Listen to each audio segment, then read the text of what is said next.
ठीक है। फिजिक्स के कुछ महत्वपूर्ण क्वेश्चन मैंने आपने जो आपके परीक्षा में आ चुके हैं उन्हीं को मैंने लिया। 26 नंबर क्वेश्चन है जो आपका पूछा गया। इसमें ध्वनि का वेग होगा, चारों ऑप्शन में देखिए क्या होगा।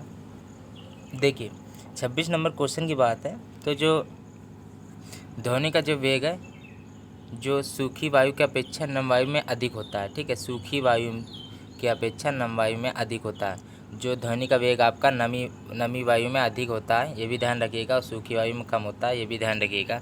चलिए, तो राइट ऑप्शन की जो बात है 26 का राइट ऑप्शन आपका बी पार्ट राइट हो जाएगा। ठीक है, ध्वनि का वेग होगा सूखी वायु की अपेक्षा नम वायु में अधिक होगा। चलिए नेक्स्ट है। चलिए क्या दिए 27 नंबर क्वेश्चन की बात है। वायु में ध्वनि का वेग किसमें परिवर्तित होने से प्रभावित नहीं होता। चलिए, तो 27 नंबर क्वेश्चन क्या होगा।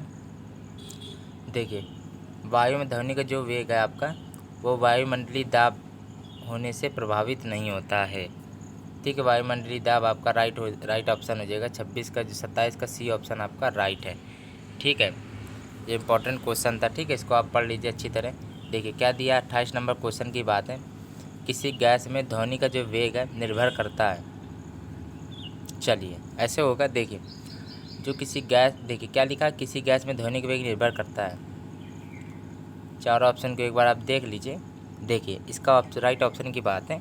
जो गैस में जो ध्वनि का वेग है आपका, ध्वनि का वेग होता है, वो ध्वनि का वेग होता है जो घनत्व एवं प्रत्यास्थता पर निर्भर करता है। केवल आपका जो, देखिए सबसे पहली बात तो जो ध्वनि का वेग आपका गैस में पूछा गया था, तो राइट ऑप्शन आप गैस ही में होगा। तो गैस में आपके दो ही ऑप्शन दिए गए हैं, और पूछा गया ध्वनि का वेग पूछा गया तो घनत्व और प्रत्यास्थता पर निर्भर करता है। ठीक है, चलिए ये याद रखिए। चलिए नेक्स्ट दिया 28 नंबर का भी पार्ट राइट हो जाएगा। 29 नंबर क्वेश्चन है। चलिए वायु में ध्वनि का वेग होता है जो किसमें परिवर्तित होने पर, यहाँ पे काला लिखा है, काला परिवर्तित नहीं होगा। चलिए 29 नंबर क्वेश्चन की बात है। चारों ऑप्शन को पहले देख लीजिए। देखिए पहला दाब दिया गया है, ठीक है, दूसरा घनत्व दिया गया है आपका, तीसरा तापमान, चौथा आर्द्रता दी गई है। चलिए तो राइट ऑप्शन की बात है तो दाब हो जाएगा। चलिए यहाँ पे क्या होगा, राइट ऑप्शन की बात है तो दाब यहाँ पे राइट हो जाएगा। चलिए ध्वनि तरंगे किस प्रक्रिया को नहीं दर्शाती हैं। मोस्ट इंपॉर्टेंट क्वेश्चन है ये आपका, बहुत इंपॉर्टेंट क्वेश्चन है, जल्दी से देख लीजिए। देखिए 30 नंबर क्वेश्चन है, ध्वनि तरंगे किस प्रक्रिया को नहीं दर्शाती हैं। तो 30 नंबर क्वेश्चन का जो आंसर है वो आपका ध्रुवण में आ जाएगा। ये आपका नेवी में बहुत क्वेश्चन पूछा गया था। ठीक है, नेवी में आ चुका है, ये रिपीटेड क्वेश्चन है, नेवी का खास क्वेश्चन है ये। ध्वनि देखिए तरंगों से रिलेटेड आता है, यदि तरंग से रिलेटेड क्वेश्चन आते हैं तो जो मैं करा रहा हूँ इन्हीं को बार बार रिपीट करके पूछे जाएगा। ठीक है, पूछे गए हैं तो आप इनको अच्छे तरह देख लीजिएगा, या ये 30वां नंबर क्वेश्चन भी रिपीट होता रहता है। ठीक है, देखिए ध्वनि तरंगे जो होते हैं आपको ध्रुवण नहीं प्रदर्शित करते हैं। चलिए ठीक है, हटाइए। देखिए नेक्स्ट क्या दिया गया, रात्रि में ध्वनि की तीव्रता बढ़ जाती है क्योंकि रात्रि में क्या होता है। देखिए क्या दिया है, वायु का घनत्व बढ़ जाता है, वायु का घनत्व घट जाता है, ताप कम होता है, इनमें से कोई नहीं। चलिए तो देखिए रात में जो होता है वो आपका घनत्व बढ़ जाता है, आपको पता होना चाहिए, तो वायु का जो घनत्व है वो भी बढ़ जाएगा। चलिए तो रात में ध्वनि की तीव्रता बढ़ जाती है इसलिए क्योंकि जो रात्रि होती है उसमें जो वायु होती है, रात्रि में वायु का जो घनत्व होता है वो आपका बढ़ जाता है, घनत्व है जो डेंसिटी होती है। चलिए नेक्स्ट दिया गया है 32 नंबर क्वेश्चन, यहाँ पूछा गया निम्न में से कौन सी राशि भिन्न है। क्या होगा चलिए बताइए आप। देखिए इसमें ये होता है कि भिन्न पूछा गया है, क्या होगा। देखिए 32 नंबर क्वेश्चन है तो इसमें देखिए राशि भिन्न है वो आयाम है। ठीक है, चलिए आयाम भिन्न, ठीक है, और आवृत्ति आपकी ये एफ से प्रदर्शित करते हैं। ठीक है, और लेमडा से तरंग दैर्घ्य, वेग से वी हो जाएगा। ठीक है, चलिए आपको पता होगा ये सब, तो राशि भिन्न है जो आपकी आयाम हो जाएगी, आयाम ए से प्रदर्शित होता है। चलिए ठीक है, 33 नंबर क्वेश्चन की बात है। देखिए क्या होता है, व्यतिकरण की प्रक्रिया दर्शाने के लिए आवश्यक है। क्या होगा, व्यतिकरण की यदि हमें प्रक्रिया दर्शानी है तो आप कैसे दर्शाएंगे, इसको आप अच्छी तरह देख लीजिएगा, ये भी इम्पोर्टेंट क्वेश्चन है आपका। देखिए देखिए ये होता है कि जब दो स्रोत जो ठीक समान आवृत्ति के विकिरण उत्सर्जित करते हैं, कोई भी स्रोत आपका होता है, कोई भी ले लीजिए स्रोत, उसमें दो स्रोत होते हैं, यदि दोनों समान आवृत्ति यदि करते हैं तो उत्सर्जित करते हैं, तो जिनके बीच निश्चित कला संबंध है, तथा जिनके बीच निश्चित संबंध कला है, वो आपका व्यतिकरण की प्रक्रिया दर्शाने में आवश्यक होते हैं। चलिए ऐसे होता है, बी ऑप्शन यहाँ पे 33 का राइट हो जाएगा। चलिए नेक्स्ट क्वेश्चन क्या पूछा गया, 34 नंबर क्वेश्चन है। जब ध्वनि तरंगे वायु से पानी में जम जाती हैं, वायु से पानी में जाती हैं, पूछा लिखा गया है। चलिए कोई बात नहीं, तब क्या स्थिर रहता है। चलिए इंपॉर्टेंट क्वेश्चन है ये भी, सारे इंपॉर्टेंट क्वेश्चन मैंने लिए, ठीक है। देखिए आवृत्ति हो जाएगी, स्थिर रहता है आवृत्ति। और दोस्तों ये भी होता है, ये भी पूछा जाता है कि कोई भी जैसे कि माध्यम एक माध्यम से दूसरे माध्यम जब जाता है तो आपका क्या नहीं बदलता, तो आपका आवृत्ति नहीं बदलती है। माध्यम बदलने पर आवृत्ति नहीं बदलती। मोस्ट इंपॉर्टेंट क्वेश्चन ये वाला। और दोस्तों एक और क्वेश्चन मैं बता दे रहा हूँ, अभी देख लीजिए। यदि एक गिलास में पानी भरा है, उसमें यदि बर्फ़ भर दी जाए तो उसका पानी का जो तल है कैसा होगा।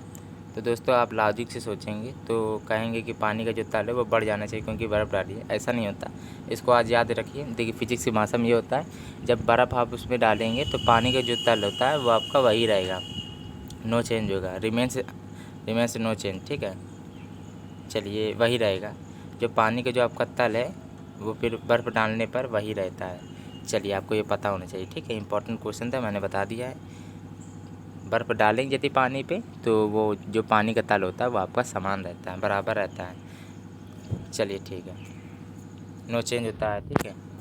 चलिए यहाँ दिया गया है, कौन सा था, ये वाला है। 35 नंबर क्वेश्चन है।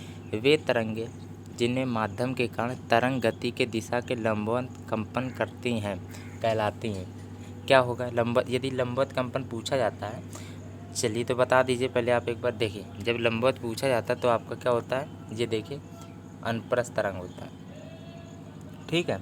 और दोस्तों देखिए सबसे पहले तो ये जान लीजिए, जो अंधेर होती है आपकी, अंधेर आपकी ध्वनि तरंगे होती हैं। ऐसे हमने ऐसे याद किया है, ऐसे बताते हैं हम सबको कि ध्वनि में धा आता है तो धा से वो याद रहेगा आपको, ठीक है। ऐसे बता दिया मैंने, याद कर ली जैसे आपको अच्छा लगे। तो देखिए रुकिए एक मिनट, राइट ऑप्शन की बात है तो जो ए पार्ट राइट हो जाएगा। अनुप्रस्थ तरंग आपकी प्रकाशिक तरंग होती है, प्रकाश तरंग है, वैसे प्रकाश तरंग है अनुप्रस्थ तरंग, ठीक है। चलिए तो राइट ऑप्शन की बात है तो यहाँ पे तो राइट ऑप्शन यही हो जाएगा, ए पार्ट। चलिए लंबवत पूछा गया तो अनुप्रस्थ होगा, चलिए ठीक है। इसका तो अनुप्रस्थ है, चलो कोई बात नहीं, दोबारा आ गया। निम्न में से अंधेर तरंग कौन सी है, अंधेर पूछा गया तो अंधेर तरंगे कौन सी है, अच्छी तरह देखिए। चलिए बताया था अभी, ध्वनि तरंगे होती है अंधेर तरंगे। चलिए प्रकाश तरंग आपकी पूछी आती है तो अनुप्रस्थ होती है। चलिए राइट ऑप्शन की बात है तो ए पार्ट राइट, ठीक है। अच्छी तरह देख लीजिए, सारे क्वेश्चन इंपॉर्टेंट है। अनुनाद एक उदाहरण है। चलिए देखिए 4 ऑप्शन है क्या इसमें, चलिए दिया गया है स्वरित मुक्त कंपन, मंदित कंपन, और ये दिया है प्रणोदित कंपन। देखिए फोर्सड वाइब्रेशन होता है जो अनुनाद का उदाहरण है। चलिए अनुनाद का जो उदाहरण है आपको ये पता होगा दोस्तों, ठीक है। इजी क्वेश्चन था, ज़्यादा हार्ड नहीं, पर इतने इंपॉर्टेंट है कि आपके पेपर में बार बार आए हैं। प्रणोदित कंपन हो जाएगा, चलिए ठीक है। ध्वनि का वेग अधिकतम होता है, मोस्ट इंपॉर्टेंट क्वेश्चन है। सारे इंपॉर्टेंट क्वेश्चन है, जिसने पेपर दिया होगा तो उनको पता होगा ये कितनी बार क्वेश्चन पूछे जा चुके हैं। चलिए ठीक है, नेवी के लिए ज़्यादा इंपॉर्टेंट क्वेश्चन वैसे ये तो, ठीक है। देखिए जो ध्वनि का वेग होता है जो हमारा, वो अधिकतम होता है किस में होता है। देखिए ऐसा होता है कि ये जो धातु होती कठोर, देखिए धातु राइट हो जाएगा, ठीक है। यदि धातु ना होकर यहाँ स्टील होती तो स्टील भी हो जाता। देखिए ऐसा होता है कि जो कठोर चीज़ होती है, डेंसिटी जिनकी अधिक होती है, जिनकी डेंसिटी अधिक होती है उसका जो वेग होता है, ध्वनि का वेग अधिकतम होता है। तो राइट ऑप्शन जो ध्वनि का वेग अधिकतम होगा स्टील में होगा या तो धातु में होगा। ऐसी कठोर जो चीज़ें दी जाए, कठोरता वाली चीज़ों में ज़्यादातर होता है। पानी निर्वात वायु की सीम नहीं होगा, डी ऑप्शन राइट है, ठीक है। अच्छी तरह पढ़ लीजिएगा। एक बार आपका स्टील आया था, चलिए ठीक है स्टील में हो जाएगा, तो फिर धातु नहीं लिख के आता फिर।